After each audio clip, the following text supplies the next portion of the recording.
तो फ्रेंड्स, वंदे मातरम।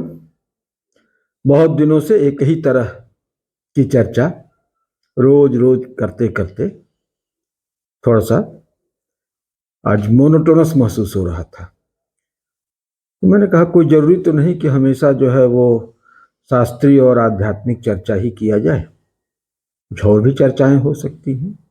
और तो उस क्रम में हमको ध्यान आया, हमारे यहाँ एक प्रसंग आता है यक्ष युधिष्ठिर संवाद का, कि वो पांडव जिस समय वनवास में थे तो उस समय जो है पानी की तलाश में वो लोग घूम रहे थे, सोच रहे थे कहीं कोई जलाशय वगैरह दिख जाए, प्यास लगी हुई थी तो जल पिया जाए, स्नान वगैरह किया जाए। बड़ा मजेदार प्रसंग है, आइए उसी को सुनते हैं। तो चूंकि 5 पांडव थे, एक मां कुंती थी, एक द्रौपदी, ये 7 लोग जो है वन में थे एक साथ। तो भीम उसमें सबसे बलवान थे। तो जब भी कोई थोड़ा सा एडवेंचर वाला काम रहता था तो भीम खुद को पहले ही ऑफर कर देते थे, भाई मैं जा रहा हूँ, आप लोग आराम करो, क्या दिक्कत है, आप सारे लोग यहीं पे रहो, मैं जा रहा हूँ, देखता हूँ जहाँ कहीं भी जलाशय वगैरह मिलेगा खुद भी पानी पी लूंगा और कुछ आप लोगों के लिए भी लेता आऊँगा, और नहीं तो फिर सब लोग चलेंगे अपना वहीं जलाशय के तट पे, वहीं अपना स्नान ध्यान भी होगा, पानी आनी भी पिया जाएगा, वहीं भोजन बनेगा और पिकनिक होगी। तो लोगों ने कहा कि ठीक है, बढ़िया है, आप जाओ, हम लोग यहीं पे हैं। भीम गए। तो जो ही तालाब में जो है वो कदम रखना चाह रहे हैं पानी लेने के लिए, तो एक आवाज आती है कि नहीं भाई, इस तालाब से पानी ऐसे नहीं पी सकते हो, मेरे 4 प्रश्न हैं और उन प्रश्नों का अगर आप सही उत्तर दे लेते हो तभी आप को अधिकार होता है इस तालाब का जल पीने का, अन्यथा बगैर सही उत्तर दिए यहां से जल लेने या पीने की चेष्टा करोगे तो तुम्हारी मृत्यु सुनिश्चित है। भीम ने कहा ठीक है, कोई बात नहीं, पूछो आप, मैं जवाब दूंगा उसका। तो यक्ष ने उनसे 4 प्रश्न किए। वो 4 प्रश्न बड़े मजेदार प्रश्न हैं और बड़े काम के हैं, हमारे जीवन के लिए बड़े उपयोगी हैं, उनका समाधान जानना बड़ा जरूरी है। पहला प्रश्न क्या था? का वार्ता, का वार्ता किमाश्चर्यम कह पंथा कश्च मोदते। बस ये एक लाइन में चारों प्रश्न उसने रख दिया। का वार्ता, का वार्ता का मतलब सबसे बड़ा समाचार क्या है, सबसे बड़ी खबर आज की क्या है। किमाश्चर्यम दूसरा प्रश्न था, सबसे बड़ा आश्चर्य क्या है। और तीसरा प्रश्न था कह पंथा, सुपथ कौन सा है इस संसार सागर में, जीवन को सफलतापूर्वक जीने का सबसे बढ़िया रास्ता क्या है। और कश्च मोदते, कौन इस संसार में प्रसन्न है, किसको सुखी माना जाएगा। 4 प्रश्न हो गए। अब भीम इन प्रश्नों का सही उत्तर नहीं दे पाते हैं तो परिणाम यह होता है कि गए काम से। जब बहुत देर हो जाती है और भीम नहीं लौटते हैं तो यहां लोग थोड़ा प्यास से भी व्याकुल होते हैं और उनके कुशल क्षेम के लिए भी परेशान होते हैं। तो ऐसी स्थिति में वो लोग जो है भेजते हैं अर्जुन को, धनुर्धर अर्जुन। वो जाते हैं, तालाब देखते हैं और उनके सामने भी ठीक वही घटनाएं उपस्थित होती हैं। एक ध्वनि आती है, 4 प्रश्न पूछे जाते हैं, उत्तर वो देते हैं, उत्तर उनका सही नहीं पाया जाता है और वो भी भीम की ही गति को प्राप्त हो जाते हैं। इसी प्रकार से नकुल और सहदेव के भी साथ होता है, माने 4 भाई जो है वो वहीं पर एक तरफ से लेटे पड़े हुए हैं। अब यहाँ पे द्रौपदी है, कुंती है और युधिष्ठिर हैं, 3 लोग।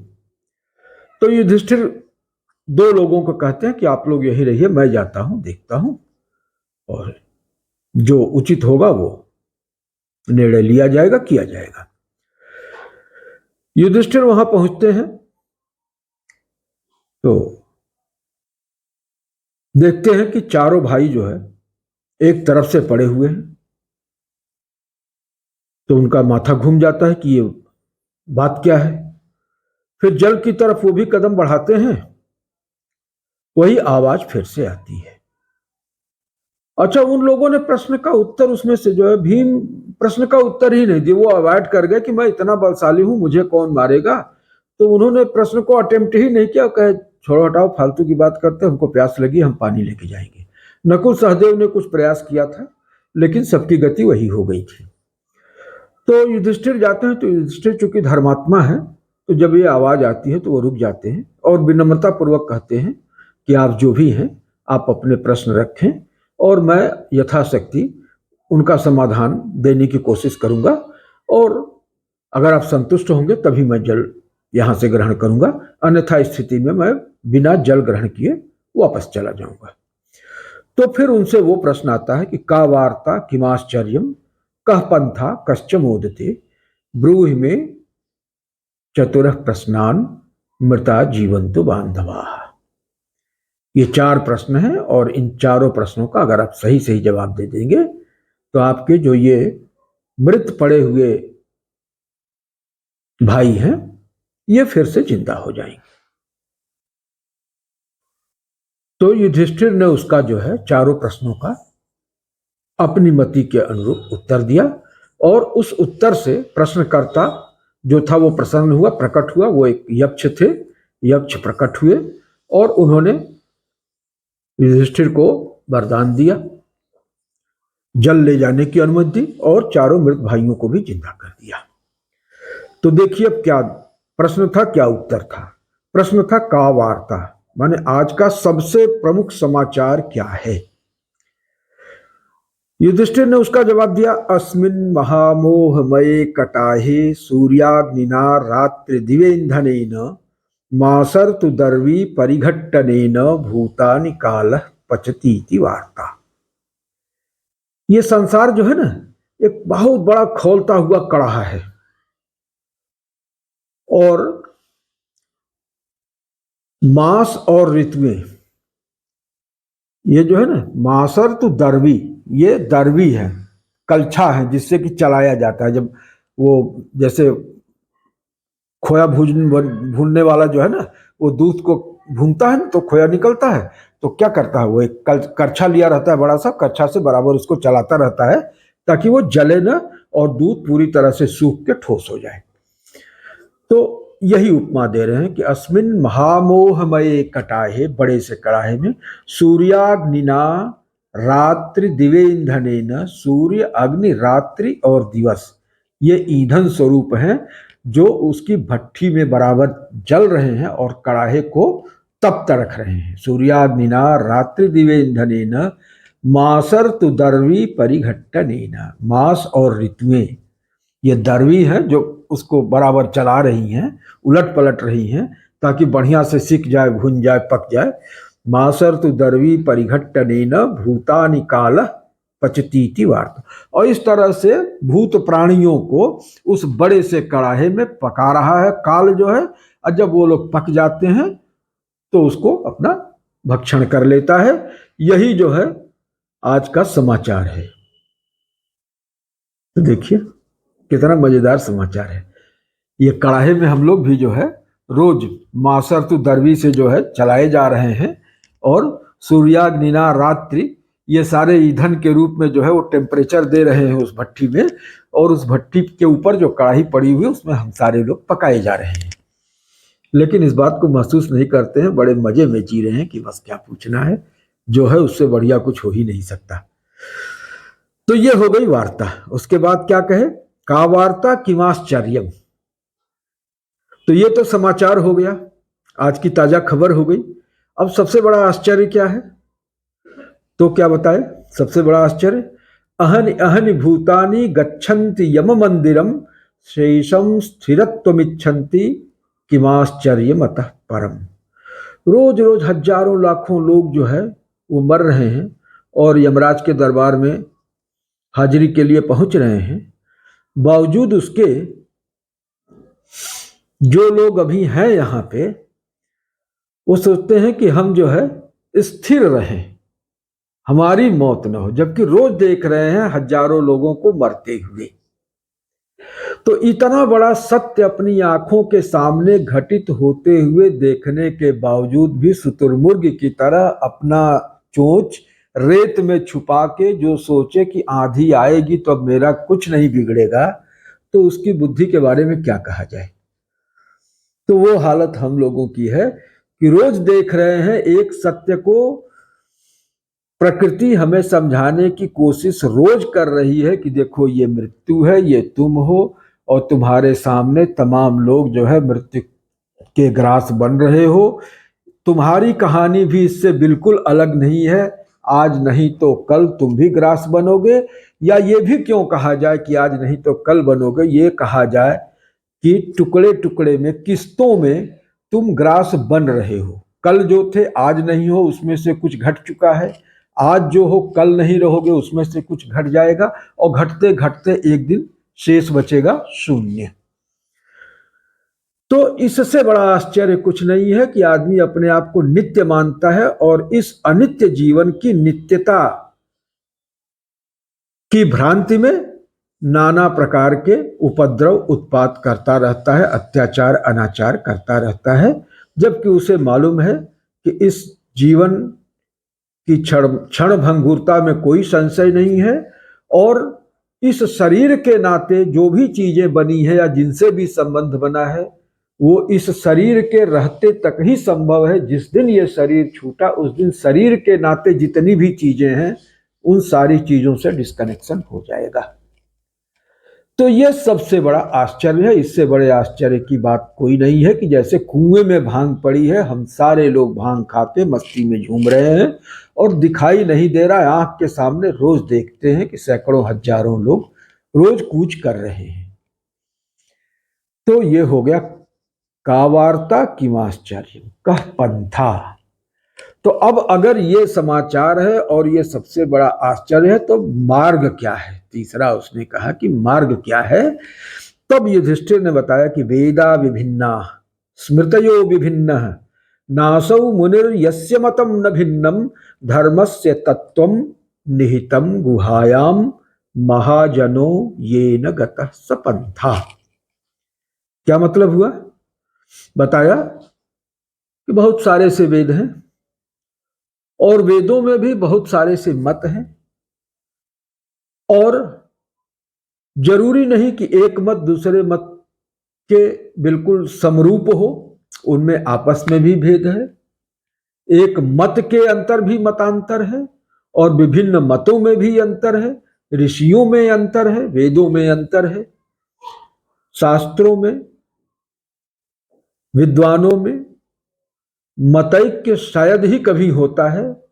तो इसलिए जो है शास्त्रों को और वेदों को स्वतः से पढ़ के अगर कोई मार्ग की तलाश करना चाहेगा तो वो ऐसे अरण्य में फंस जाएगा जहां से उसको बाहर निकलने का रास्ता आजीवन नहीं मिल सकता। तो इसलिए जो है बताया कि वेदा विभिन्ना स्मृतयो विभिन्न नासौ मुनिर यस्य मतम न भिन्नम धर्मस्य तत्वम निहितम गुहायाम। तो ये जो आपके अंदर बैठा हुआ आत्मदेव है, आत्म पुरुष है, वास्तव में धर्म का तत्व जो है ना उस आत्मदेव में निहित है। और उस आत्मदेव को जब आप पहचानेंगे, उनके शरणागत होंगे, उनकी उंगली पकड़ के चलेंगे, तभी जो है शास्त्रों का मंतव्य आपको प्रकट हो सकता है और शास्त्र आपको मार्ग बताने में सक्षम होते हैं। और अगर ऐसा आप नहीं कर सकते हैं तब क्या स्थिति है, तब स्थिति यह है कि महाजनो ये न गतः सपंथा। हमारे महापुरुष, हमारे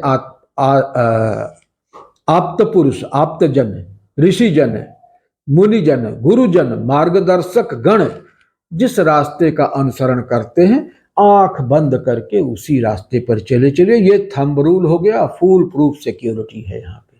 यहाँ कोई उलझने की जरूरत नहीं है, महापुरुषों का अनुगमन करिए। तो हमारे यहाँ जो आजकल एक परंपरा बन गई थी कि जितने महापुरुष हैं उनके ऊपर क्वेश्चन उठा दो, उनको उनके ऊपर लांछन लगा दो। ये क्यों? ये जानबूझ के एक सोची समझी साजिश थी, क्योंकि उनको मालूम है कि जब तक महापुरुषों के ऊपर समाज की आस्था रहेगी, श्रद्धा रहेगी, तब तक समाज को वो पथभ्रष्ट नहीं कर पाएंगे। शास्त्र होते हुए भी पथ प्रदर्शित नहीं कर सकते हैं, भगवान होते हुए भी पथ प्रदर्शित नहीं कर सकते हैं। लेकिन अगर महापुरुषों पे समाज की श्रद्धा है तो महापुरुषों का अंधानुकरण करके भी समाज जो है वो पार हो जाएगा, पथभ्रष्ट नहीं होगा, लिहाजा उनका स्वार्थ नहीं सिद्ध होगा। तो इसलिए महापुरुषों को लांछित करना, उनको अप्रतिष्ठित करना, हर प्रकार से उनको प्रताड़ित करना, ये एक साजिश के तहत एक षड्यंत्र चलाया गया। इसमें विदेशी लोग भी इन्वॉल्व थे, अपने उनके एजेंट जो हमारे देश में हैं वो भी इन्वॉल्व हैं। तो इन सब साजिशों को हमें समझना पड़ेगा। अगला प्रश्न ये आता है कि कश्च मोदते, सुखी कौन है? जब ये संसार इस तरह का है तो इसमें आखिर सुखी है कौन? तो युधिष्ठिर ने बताया कि पंचमे हनिषस्थेवा शाकम पचति वै गृहे अनड़ी चा प्रवासी च सवारिचर मोदते। भले ही पांचवें दिन, छठे दिन, माने 4-5 दिन फाका करने के बाद उसको कुछ रूखा सूखा खाने को मिलता हो, पंचमे हनिषस्थेवा शाकम पचति वै गृहे, लेकिन इस 4-5 दिन के फाके के बाद अगर उसको एक दिन खाने को मिलता है, बावजूद उसके, अगर उसके ऊपर किसी का ऋण नहीं है, कर्ज नहीं है, और वो अप्रवासी नहीं है, माने रहने के लिए उसके पास अपना निज का स्थान है, देश है, घर है, मकान है, परिजन है, तो वही जो है सुखी है। तो आजकल जो थोड़ी सी सुविधाओं के चक्कर में, थोड़ा सा अधिक पैसे के चक्कर में जो लोग सब कुछ देश को छोड़ के, घर को छोड़ के, परिवार के को छोड़ के बाहर निकल जाते हैं, तो उनके लिए भी एक बहुत बड़ी सीख यहाँ पे जो है वो युधिष्ठिर के मुंह से निकल रही है कि अनृणी चा प्रवासी च सवारिचर मोदते। तो मित्रों, कहने का मतलब यह है कि जितना संसाधन है उसमें संतुष्ट रहे और आत्मनिर्भर रहे, किसी के पराधीन न होने जाए कि हाँ धरती हमारी नहीं, घर हमारा नहीं, कानून हमारा नहीं, हमारा कुछ भी नहीं। बस ये है कि कुछ जीविका बेहतर मिल रही है तो उसके लिए हम कुछ भी करने को तैयार हों। तो व्यक्ति वो नहीं है कि जहाँ अच्छा दिखे वहाँ चला जाए। व्यक्ति उसको कहते हैं कि जहाँ हम हैं वहीं पे अच्छाई पैदा कर दें, उसी को अच्छा बना दें। तो इन्हीं शब्दों के साथ ओम पूर्णमदः पूर्णमिदं पूर्णात् पूर्णमुदच्यते पूर्णस्य पूर्णमादाय पूर्णमेवावशिष्यते। ओम शांति शांति शांति।